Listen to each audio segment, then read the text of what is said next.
Buen día, República Oriental del Uruguay. Espero que se encuentren bien, que todos los que construyen a diario el sentimiento republicano, el sentimiento de vivir en una unidad nacional como Estado, un Estado de derecho, una democracia, espero que estén bien. Acá en el Uruguay y en el resto del mundo, por supuesto, y muy particularmente en nuestro continente, en Latinoamérica, en sí mismo como continente, Sudamérica, propiamente nuestro continente, toda la región.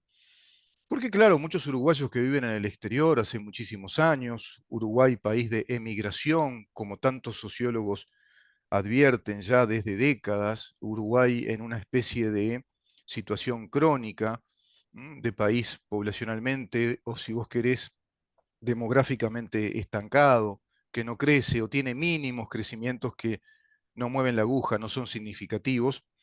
Y es un país que desde la década del 80 tiene 3 millones y poco de habitantes. Vamos a ir a ese tema, pero vamos a vincular ese tema a algo que es realmente brutal, que es una especie de, o un infortunio, si querés, de un infierno fiscal en Montevideo.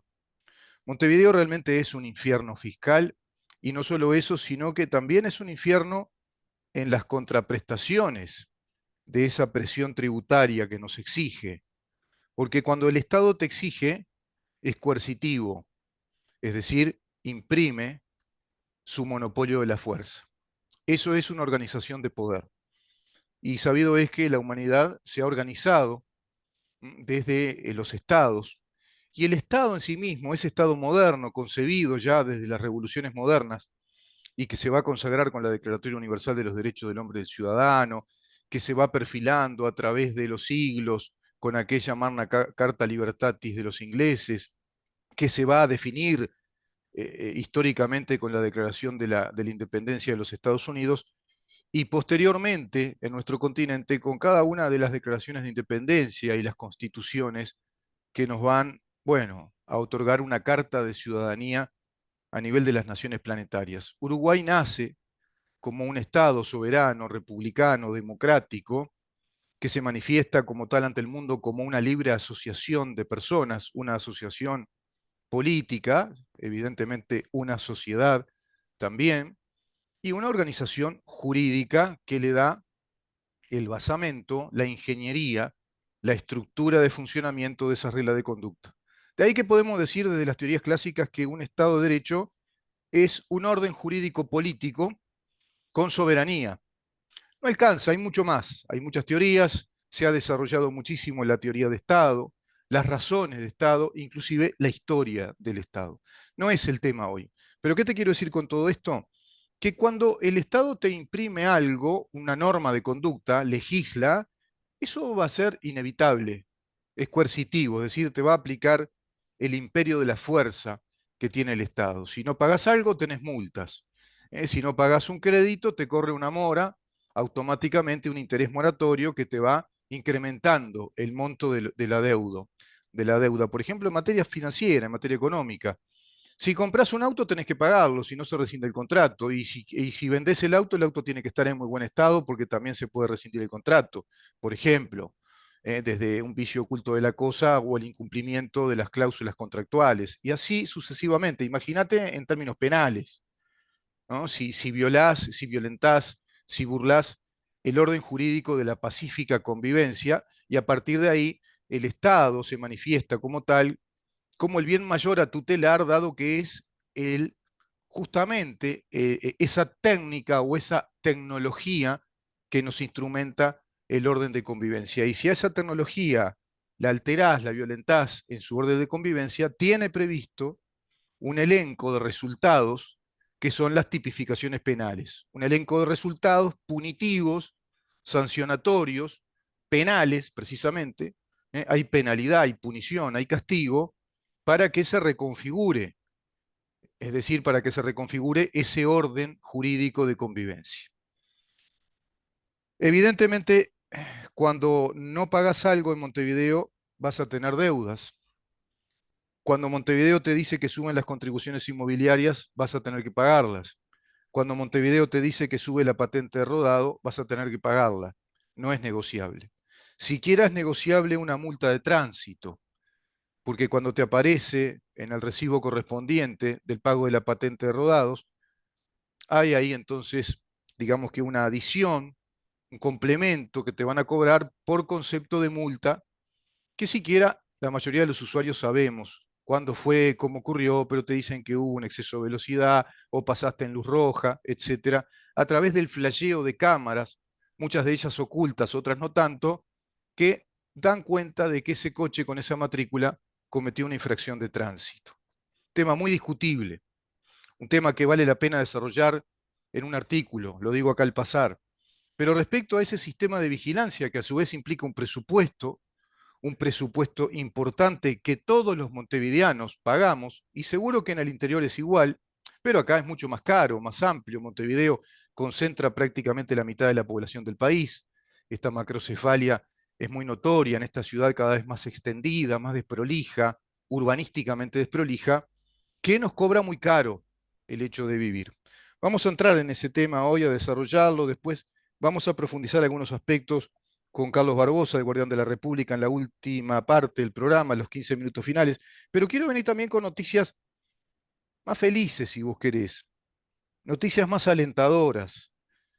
Sabés que, bueno, esta alianza gubernamental se ha puesto de acuerdo con ciertos puntos que estaban en discordia en materia de reforma jubilatoria. En materia de reforma jubilatoria se ha llegado a un acuerdo respecto, por ejemplo, a la base de cálculo para la liquidación de los haberes jubilatorios. Se llega a un acuerdo respecto a eso que tanto reclamaba con insistencia al extremo de manifestar que él no iba a dar el voto a la reforma jubilatoria, y me refiero a nuestro columnista, el doctor Gustavo Subía, diputado nacional por el Partido Colorado y su movimiento Tercera Vía, ex fiscal de la Nación, que se mostró muy enojado con este aspecto de la reforma jubilatoria, como con otros, por ejemplo, las pensiones vitalicias también. Estoy buscando acá a ver si puedo encontrar este tema. Se llega a un acuerdo también respecto a que se va a rebajar el IAS en un 20%, en un 20%.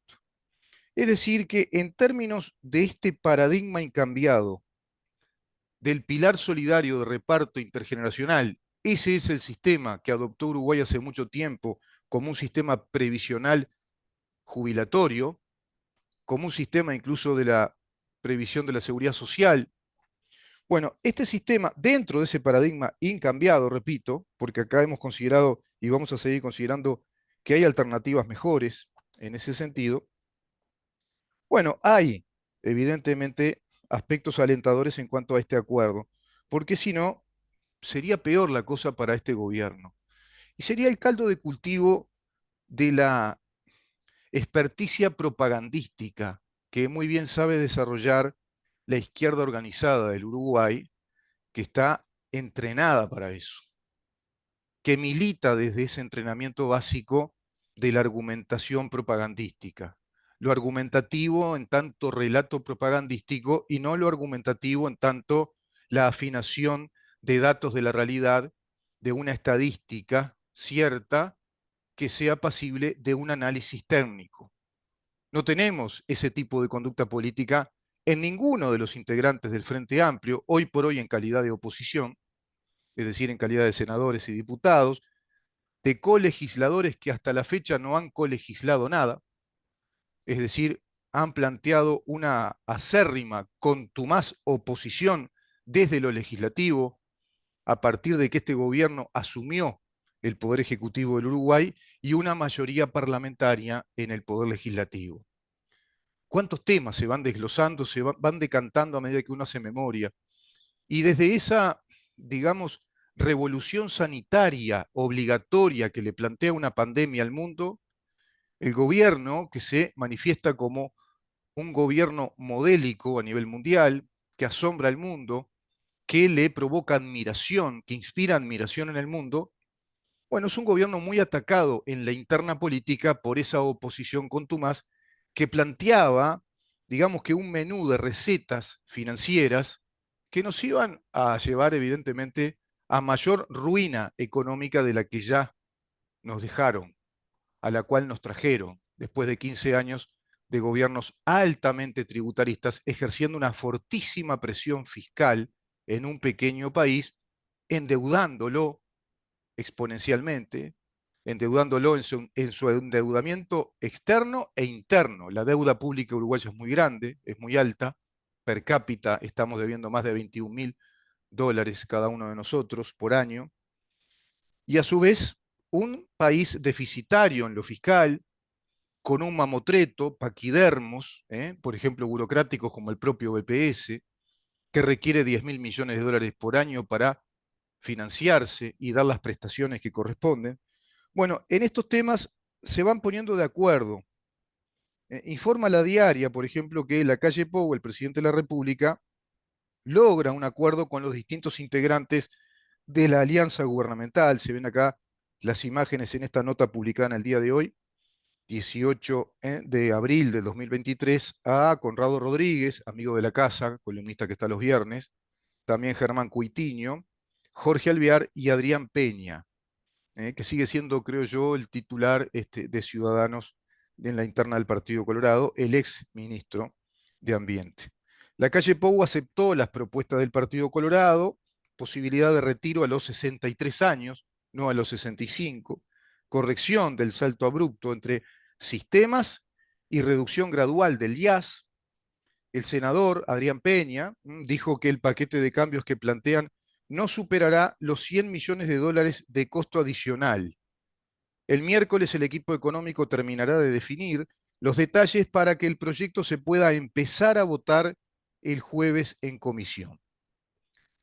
Luego de muchas idas y venidas y de más vueltas y vueltas, en la tarde de este martes, bueno, una delegación de legisladores del Partido Colorado se reunió con el presidente de la calle Pou. Recordarán ustedes que el Partido Colorado se manifestó muy enojado por esa negociación bilateral que realizó el presidente con Manini Ríos, una negociación inconsulta, aparentemente inconducente y de hecho se muestra que es inconducente, porque parece que el presidente se había olvidado que estaba conviviendo políticamente en su gobierno con un conjunto de partidos políticos o fuerzas políticas que construyeron esta alianza electoral que lo apoyó a través de un compromiso por el país. Por lo tanto, tuvo que desfallecer de esa conducta o esa actitud, tuvo que desligarse de la misma y bueno, se atuvo entonces a esta negociación. Lo cierto es que esta delegación del Partido Colorado se reunió con el presidente Luis Lacalle Pou en la torre ejecutiva para presentarle los cambios que idearon para el proyecto de reforma de la seguridad social, luego de que el mandatario acordara, como les decía, bilateralmente varias modificaciones con Cabildo Abierto hace algunas semanas. Luego del encuentro, que duró casi 2 horas, el senador colorado Adrián Peña dijo en rueda de prensa que fue una reunión muy productiva y contó que presentaron 3 propuestas sobre las que siguen trabajando. Una de ellas, como había adelantado la diaria, tiene que ver con la posibilidad de la jubilación efectiva a los 63 años, con alguna condición en cuanto a los años de servicio aportados, dijo Peña, y subrayó que es algo que impacta directamente en la población. La otra propuesta, agregó, es una corrección de diseño de la reforma, ya que hay un salto abrupto de cambio de sistema, porque los que nacieron hasta el 31 de diciembre de 1972 se jubilarán por un sistema, el actual, y los que nacieron al otro día de esa fecha se jubilarán por el otro sistema, el que están ahora construyendo, evaluando, que van legislando. Era un error de diseño, eso se nos reconoció por parte del equipo. El Poder Colorado está aportando una solución para escalonar eso, que tiene un costo por única vez, por la cual fue aceptado de buena manera. Veremos de qué se trata esto de escalonar ese cambio para que no sea un cambio abrupto. No logro entender de qué se trata. Por último, la tercera propuesta tiene relación con la implementación lo antes posible de una reducción del impuesto de asistencia a la seguridad social, el IAS, ese impuesto que reclama, digamos que en rigor, que reclama inflexiblemente el diputado Gustavo Subía.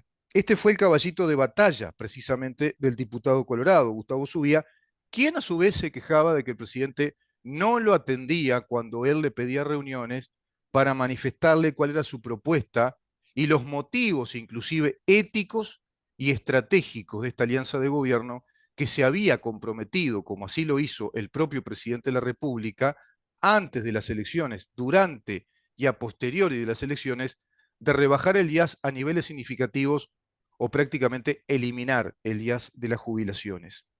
Al punto que anunció públicamente que no votará el proyecto si no se acepta la propuesta. Eso lo había dicho Subía.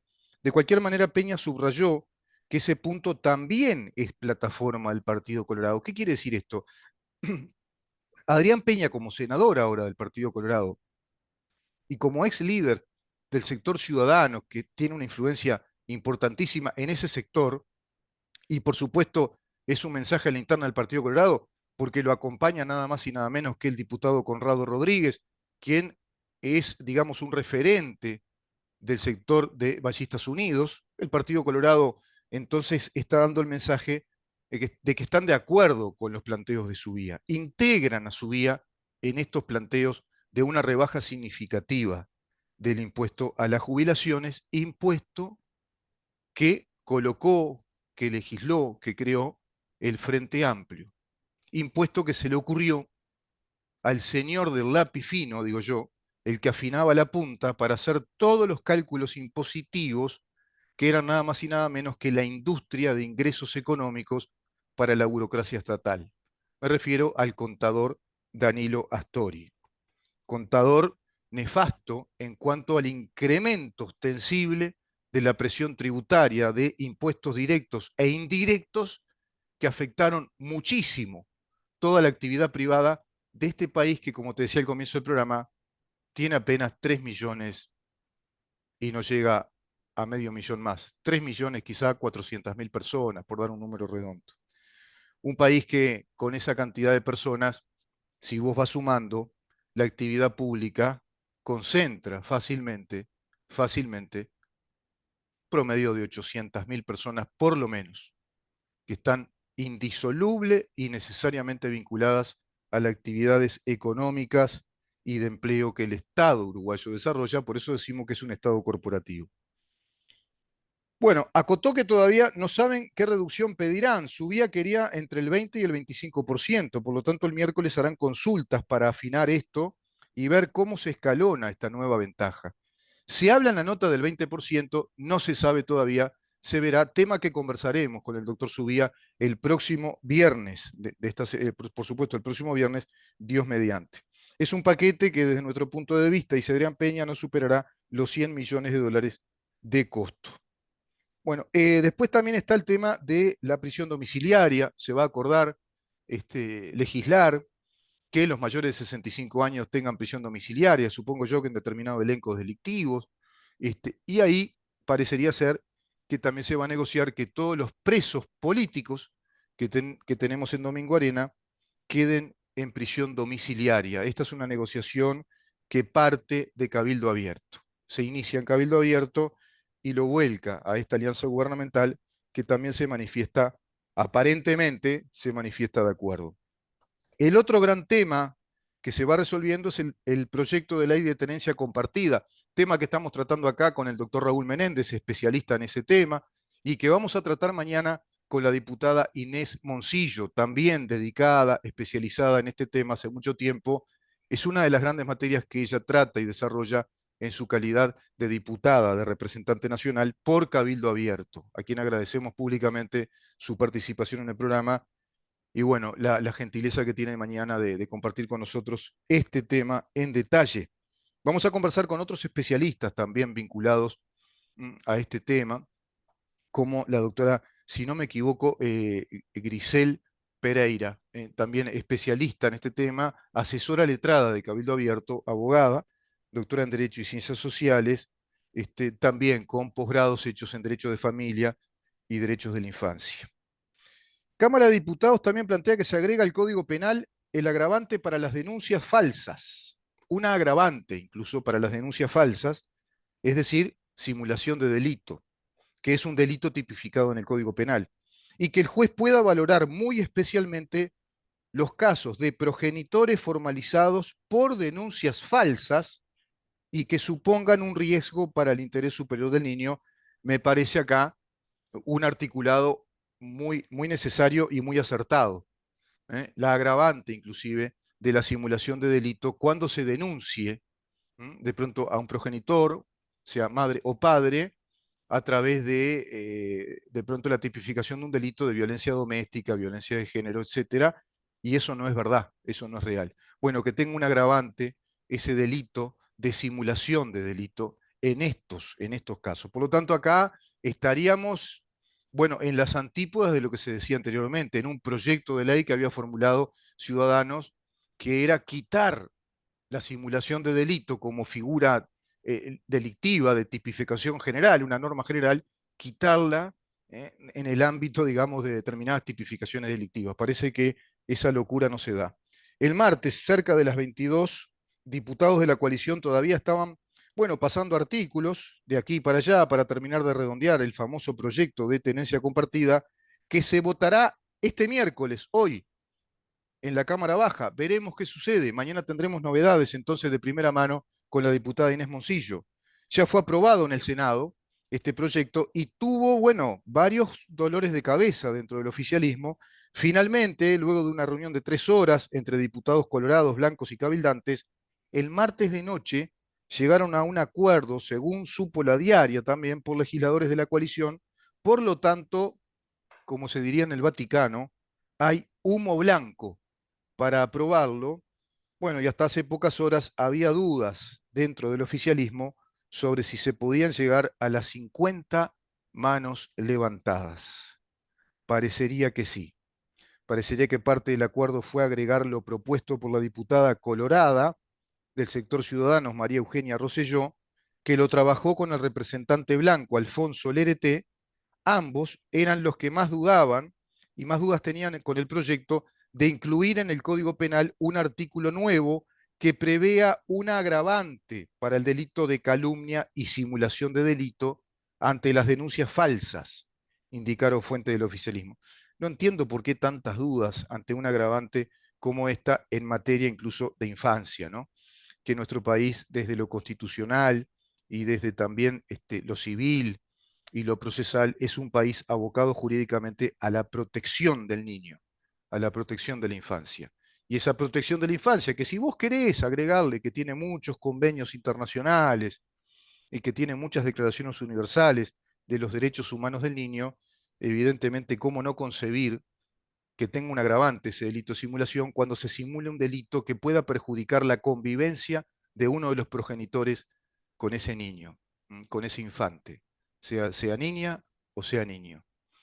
Vamos a una pausa y venimos después con el tema de la intendencia. Si podés, empezamos con un video y audio, Damián, para volver a escuchar cómo llueve otra vez sobre Montevideo y las cosas que van pasando cuando apenas llueve un poquito en Montevideo, las cosas que pasan, que ya no parecen mentira. Las cosas que veo en Montevideo hace mucho tiempo, lamentablemente, ya no parecen mentira, pero vuelve a llover sobre Montevideo y pasan cosas que son las mismas de siempre. Y también es lo mismo de siempre el incremento paulatino, sistemático de los impuestos para los montevideanos. En este caso le toca el turno de este modelo de administración, de gobierno, tributarista, impositivo, recaudador, concentrador de riquezas en el ámbito burocrático de la Intendencia, le toca el turno a Carolina Cose. Quédate ahí.